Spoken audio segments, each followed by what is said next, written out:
Hello everyone, আসসালামু আলাইকুম। আজকে আমি তোমাদের সাথে একটা জিনিস শেয়ার করার জন্য আসছি। পাথর নামে আমার এক ফ্যান আজকে আমাকে একটা গিফট পাঠিয়েছে। সো আমি ভাবলাম তোমাদের সাথে শেয়ার করি আর ওইটা আনবক্সিং তোমাদের সাথে করি। ওকে, ফার্স্ট অফ অল আমাকে ও খুবই সুন্দর একটা গল্প পাঠিয়েছে। আমি মাত্র গল্পটা পড়ে শেষ করলাম। এটাতে একটা চমৎকার লাভ স্টোরি। সরি, আমি যখন খুলছিলাম তখন একটু ছিঁড়ে গেছে, I am really sorry. But আমি পুরোটা পড়েছি, গল্পটা সুন্দর। যদিও একটুখানি মানে আমার মনে হচ্ছে যে গল্পটা একটু আগের, এখনকার না। আর এরকম গল্প অনেক কাজ হয়েছে, বাট তারপরও গল্পটা sweet. Thank you so much আমাকে এত সুন্দর একটা গল্প পাঠানোর জন্য। Thank you. আচ্ছা, এখন ও আমাকে আরেকটা গিফট পাঠিয়েছে। চলো এটা আমরা খুলি। পাঠাইছে, আমি শুনলাম ওনাকে এর আগেও আমার জন্য কয়েকটা গিফট পাঠিয়েছে এক একজনের কাছে, বাট ওইটা আমার পর্যন্ত পৌঁছায়নি। আজকে বেসিক্যালি আশরাফুল উনি ওনার অ্যাড্রেসে পাঠিয়েছে, দেন আশরাফুল আমার কাছে নিয়ে আসছে। সো ফাইনালি, ও ওয়াও, আরে মাশাআল্লাহ, খুবই সুন্দর। দেখো,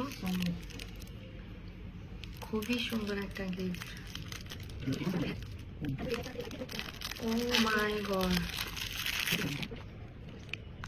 খুবই সুন্দর। Thank you so much. এটা আমি সবসময় আমার সাথে রাখবো, always. Thank you so much, thank you. আমি সিরিয়াসলি খুব খুশি হয়ে গেছি দেখে। Thank you, thank you. এখন এখানে আরেকটা ছোট চিঠি পাঠিয়েছে।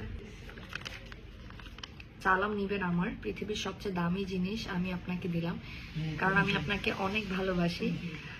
কিছু শয়তান আছে আপনার পাশে, খালি ঘুরঘুর করে, কিন্তু এটা আপনার পাশে থাকলে শয়তানরা বট গাছে চলে যাবে।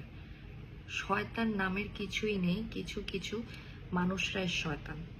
আচ্ছা, আমি জানি না তুমি কাকে মিন করছো বা কিভাবে জানো, but thank you Iti Moon. Thank you so much Moon, thank you so much. আমার এটা খুবই পছন্দ হয়েছে, রিয়েলি থ্যাংক ইউ। আর তুমি আমার সাথে দেখা করতে চাইছো, ইনশাল্লাহ আমি তোমার সাথে এই মাসে দেখা করব। আমি আশরাফুলের মাধ্যমে তোমাকে জানাই দেব। Thank you so much, really. এটা কিভাবে বের করতে হয় আমরা একটু দেখি।